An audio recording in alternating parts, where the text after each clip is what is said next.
Fala, torcida tricolor, vejam que Luiz Fabiano e Lugano estão falando sobre a vitória do São Paulo ontem sobre o Fluminense.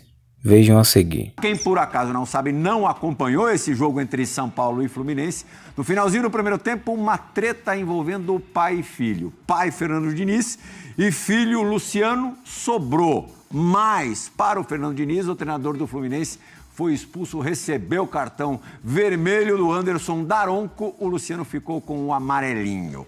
Diego Lugano, o São Paulo de Zubeldia alcança com o Zubeldia a 5ª vitória em 6 jogos. São 5 vitórias e 1 empate. Foi só o astral que mudou? Você que estava ali pertinho dos comandados do técnico argentino, Lugano, boa noite. André, boa noite, queridos colegas, tudo bem? A gente saiu correndo no Morumbi, né? Correndo rápido, né? Para sair da galera. 40.000 na segunda noite, São Paulo está... Nesse aspecto está incrível. O jogo quinta-feira na Libertadores, no Morumbi. Vai estar lotado também, né? Então, incrível como a torcida continua acompanhando qualquer dia, qualquer horário o time. E realmente os números sobre o dia são incríveis, né? 5 vitórias em 6 jogos. Realmente, tudo bem, ele fez mudanças específicas, né? Deu Alan Franco a titularidade, talvez colocou a Luciano uma zona mais de definição, como todo mundo sabia que é a fortaleza dele, né? Mas vai muito sim pela parte de energia, né? Energia, mudança de treinador. São Paulo tem bom elenco e hoje se aproveitou muito, né, de lo que sabíamos que era nossa fortaleza, que era aproveitar um pouco a saída de bola adversária. Normalmente o time de Diniz forçam muito e acabam cometendo muito erro. Então quando o jogo estava pior para São Paulo, 2, 3 saídas de bola errada de Fluminense. Foram várias durante o jogo, mais do que 2, quando estava pior, o jogo para São Paulo, são essas saídas que fazem que a energia mude, que o São Paulo volte a ter confiança. Em uma dessas veio o gol do empate.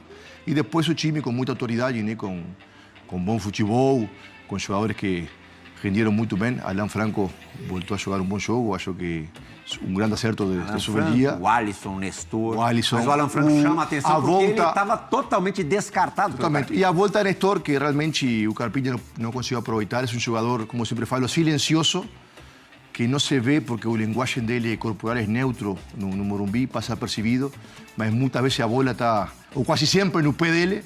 Então é um jogador fundamental. Uma vitória que dá muito ânimo a São Paulo, que agora entra na briga por Brasileirão. E quinta-feira, obviamente, Libertadores, Morumbi lotado. Barcelona e Guayaquil. Vai ser outra coisa, né? Num grupo que já tem os classificados definidos, né? Tajeres e São Paulo, por enquanto, nessa ordem, o São Paulo ainda pode terminar em primeiro grupo. E sim, os 2 melhores jogadores, né? Que são Lucas e Caleli, né? Siguen sendo os 2 melhores jogadores. Então, eu imagino o São Paulo com Lucas e Caleli 100%. Com este entrosamento, com esta boa energia, acho que o São Paulo pode competir, né? A gente viu agora há pouquinho ali, já mais de uma vez o lance, Praz. Você, claro, por ser goleiro, uma vez goleiro, sempre goleiro, não vou te chamar de ex-goleiro, deve se solidarizar com o que está até agora sentindo o Fábio, né? Porque, claro, não tem hora boa ou hora ruim para tomar gol. Mas o Fluminense tinha acabado de abrir o placar.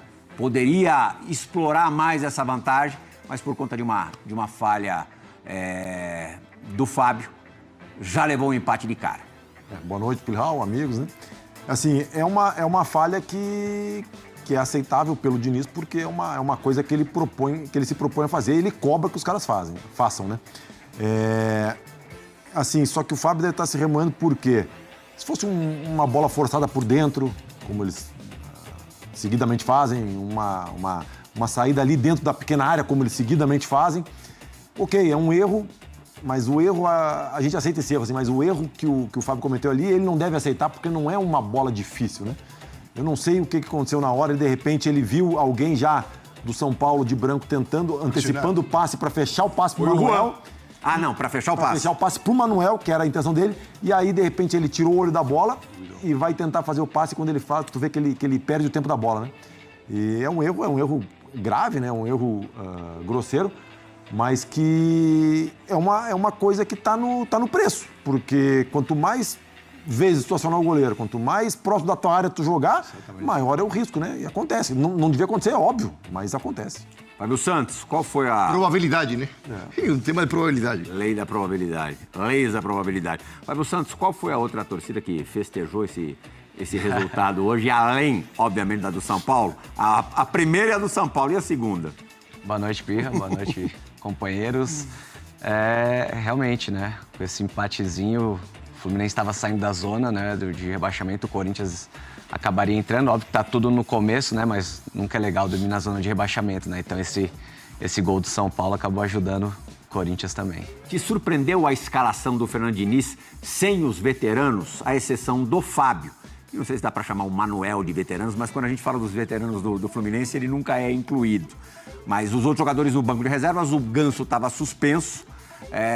O Fluminense jogou no final da semana passada no Chile, na Copa Libertadores, e joga quinta-feira no Maracanã contra o Cerro Porteño. Logicamente, tem muito de preservar o pessoal mais velho para a competição mais importante. Você esperava um Fluminense diferente? Não, acho que não é nem a questão dos mais velhos. Eu acho que tem que rodar o elenco realmente, né? Com viagem, jogos atrás de jogos. Ele tem que fazer com que todos os jogadores estejam preparados nesse momento. E o Fluminense tem um elenco bom, né? Confiável. Então, você tirar um Felipe Melo, colocar um outro zagueiro, o Antônio Carlos, que é um cara que rodado também já. O Marcelo, o Diogo Barbosa também costuma jogar com certa frequência. Então, o Fluminense tem esse elenco que dá essa possibilidade do Diniz rodar o time, né? E já que tem um jogo importantíssimo na Libertadores na quinta-feira também. O São Paulino, com certeza, achou uma ótima o Marcelo no banco. É só ver o que ele fez a partir do momento que entrou no jogo, né, Fábio? Ele é muito bom jogador, né? O Lugano falou uma coisa certa, que não faz força para jogar futebol, né? Então, cara, o chute que ele acerta com o pé direito ali na trave merecia o gol. Marcelo... Não merecia, mas foi bonito. Merecia. Não merecia, mas foi bonito. Um dos craques aí do futebol brasileiro, né? O Juan foi a novidade na escalação do São Paulo, Luiz. Eu sabia que o Zubeldia ia fazer algumas modificações, inclusive de esquema, né? Voltou com linha de 4 no jogo de hoje. Mas pensava que o Eric fosse ser escalado de início. O Eric acabou entrando no segundo tempo. O Zubeldia acabou optando pelo Juan e acho que também pensando na parte física do jogo, de confronto e tal. Nesse aspecto, o menino vai bem. Ou nem mais tão menino, né? Tem 22 anos, né? Hoje em dia, veterano quase. 22, tá começando a entrar na fase veterana. Claro que eu tô brincando. Mas ele tem muita disposição, se entrega demais. Mas, mais uma vez, a torcida do São Paulo pega no pé dele por conta disso, desperdiçando oportunidades incríveis em jogos que a gente sabe que o aproveitamento, se não for máximo, tem que ser perto disso. Sim, boa noite, meus nobres companheiros. É um prazer estar com vocês toda segunda-feira. Realmente, o Juan tem desperdiçado oportunidades, Plirra. Não só dentro do campo, mas ele vem tendo a oportunidade de jogar jogos importantes. E ele não está conseguindo o detalhe que é o gol. Ele é contra o Águia de Marabá, ele fez 2 de cabeça, depois de desperdiçar uma chance inacreditável. Ali, de repente, ele podia ter dado uma aliviada. Sim, dá uma engrenada, né? E mesmo assim, hoje ele teve muitas oportunidades claras de gol, não conseguiu fazer o gol. Traz ansiedade, menino novo, a torcida começa a pegar no pé, destacar a torcida de São Paulo, né? Que tem lotado o Morumbi, independente do dia, da hora.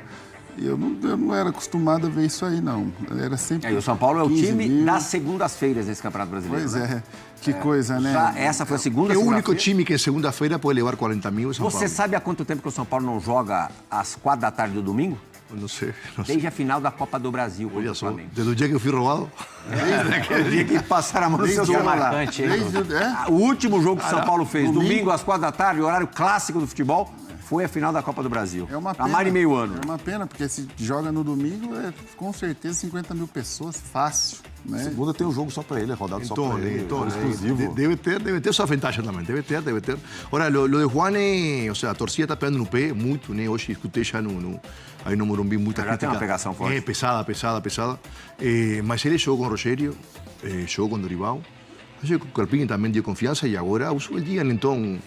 alguma coisa Você muito disse, boa. algo tem. Alguma coisa boa, algo tem, Ou né? é falta de Não opções. consigo, obviamente que depois na hora H que tem que ter a sorte de ser efetivo, né? Substituir o Caleri também não é fácil, né? É uma pressão ainda maior, né? Mas O sempre, cara assim, que é sempre ídolo, quando você entra num time grande, você quando entra em São Paulo, você estudia Júnior. É verdade. Então, sempre tem. Não Mas tem como, aí, não tem ele, como. eu não sei se é sorte ou azar, ele tem Fernando só oportunidade, tinha uma. Só. aparece vários e ele não consegue fazer o gol, a pressão aumenta. Só lembrando que ele foi A ansiedade decisivo aumenta. no gol de empate, né? Sim, sim. Mas vai quatro treinadores consecutivos que dão confiança nele, mesmo ele não... Talvez pode ser até coisa da diretoria de tentar revelar o jogador para uma futura venda também, né? A gente não sabe, mas que ele vem desperdiçando a oportunidade. Agora, o principal jogador neste recorte inicial do Zubeldia no São Paulo, sem dúvida alguma, é o Luciano, né? Ah, sem sombra de dúvidas. O Luciano é muito bom jogador, né? Foi o que o Lugano falou agora, tá jogando num setor onde a gente sabe que ele é especial. Ele tem uma finalização muito boa, ele gosta de fazer gol, ele participa do jogo, ele tá sempre com a bola no pé. Mas não é meia. Não é meia. Ele é aquele segundo atacante que não existe mais, né? Mas tu viu a entrevista dele depois do jogo? Ele falando, não, eu jogo onde tiver que jogar, ajudo o grupo, mas... É, onde ele rende é ali, onde ele rende é eu ali. prefiro é ali, mais perto do gol. Porque hoje com um sistema tático tão fixo, né? El 4-2-3-1, que obriga a ter um meia ponta, esse é o segundo ponta, é o fica segundo sem função, atacante, segundo atacante, ou seja, um Márcio Amoroso da vida, um Grafite da época nossa, um Luciano. Então, eu sempre acho que o sistema tem que se adaptar ao jogador e não o jogador ao sistema, né? O Luciano sofreu muito antes em São Paulo porque os treinadores tinham um sistema fixo, rígido, então o centroavante chega nele, inamovível. E depois ou era Beirada, que ele não é, ou articulador meia, que ele não é. Então tem que se adaptar à função dele.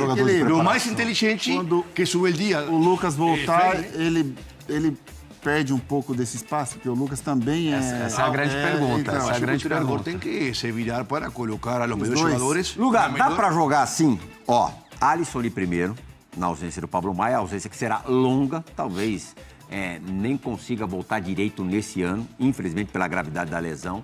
Caramba, tanto assim? Ah, foi bem sério. Estamos falando de setembro, outubro, mas até voltar mesmo de verdade. Dá pra jogar com o Alisson ali primeiro, O Nestor agora, né? Galopo no lado direito, Nestor na esquerda, Lucas central, Luciano e Caleri? Eu acho que sim, eu acho que sim.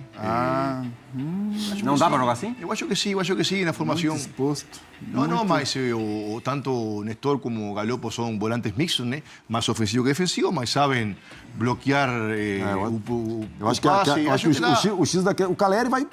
É o 9, é lá na frente, vai ficar pros dois zagueiros. O X da questão é Lucas e Luciano. Exato. E assim, se eles forem inteligentes, eles vão... Se só o Lucas voltar para recompor, para fazer uma linha de 4, vai desgastar. Então, ele com o Luciano, se eles conseguirem chegar num equilíbrio, cada um volta uma, aí eu acho que tem que acontecer. Viável. Mas eu acho esse entendimento Mas muito o bom. atacante, uma hora ele larga, ele não volta. Ele dá uma O Lucas volta. Aí, se o Lucas não voltar, o Luciano volta. Você tem E, três assim, volantes que são mixtos, né? E outra, em algumas fases do jogo, excepcionalmente, tu consegue defender com 7.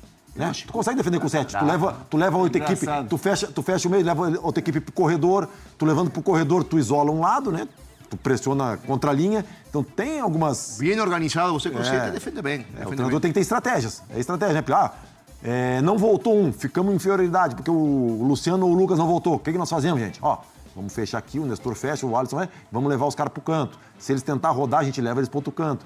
Mas é tudo estratégia, demora tempo também para conseguir fazer isso, né? Bom,